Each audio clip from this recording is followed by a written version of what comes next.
From the Detroit Free Press, I'm Robin Chan with today's Voice Briefing. It's Wednesday, January 28th, 2026.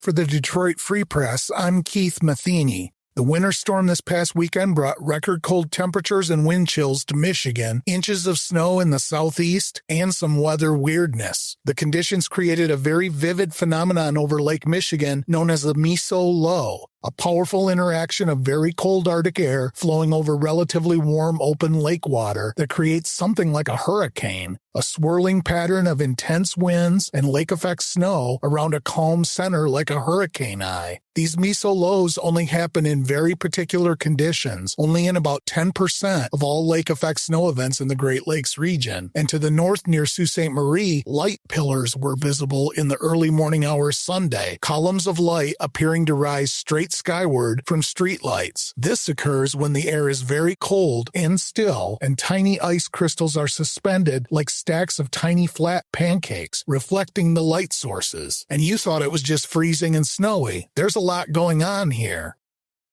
From automotive reporter Jamie Leroux, many car buyers are fairly happy with their buying experiences at dealerships despite continued concerns about affordability, as the average transaction price for new cars tops $52,000. That's one of the main findings from the 16th annual Car Buyer Journey study by Cox Automotive. The study found that new technology combined with in-person dealership sales is giving buyers a seamless retail experience. The result is higher vehicle buying satisfaction scores. Last fall, Cox Automotive surveyed 2,300 consumers who purchased a new or used vehicle in the previous 12 months for the study. The study pointed to the emergence of AI-powered platforms, a reliance on third-party shopping sites for research, and other integrated retail tools as all helping to streamline the shopping process for buyers. It has led to improved transparency and a more personal experience. For more on the study's results, you can search on Freep.com for Jamie Leroux's article, "Technology is Helping Car Buyers Have a Better Buying Experience." Hey there, everybody. This is Omari Sankofa II, Pistons beat writer for the Detroit Free Press. On this week's episode of our podcast, The Pistons Post, Bryce Simon and I analyzed the team's trade options leading into the February 5th deadline. Here's a quick snippet of our conversation. Tobias Harris plus Jaden Ivey plus the 2028 first-round pick for Michael Porter Jr.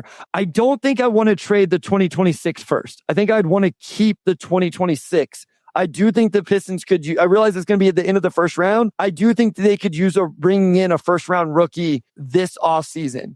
So I would rather trade like the 2028. And I believe I would have to workshop that with the stepping rules in terms of like, okay, what does that, where does that put you in terms of in the future, trading 3 firsts and stuff like that? I think he would be sort of a second, third option for this team. I still think there would be nights maybe where Duren gets it going. But MPJ, he's been very efficient. First option for Brooklyn, obviously not leading to any wins, but he's maintained the efficiency he had in Denver as a first option. So I think that actually bodes really well for him coming to Detroit and being a legitimate second option. I think just from a play standpoint, from a value standpoint, like he really makes a lot of sense for this team. I think it would just come down to what Brooklyn, ultimately is going to settle for. And obviously that's in relation to the rest of the league. If you're a bad team, you could offer a better draft pick, but probably doesn't make sense to offer a good draft pick for a guy in MPJ who only has 1 year left. And if you're not competitive, you're probably not going to want to add $40 billion to the books. The only downside is that you can't trade for him without also trading Tobias Harris. If there is a downside for going for MPJ, that's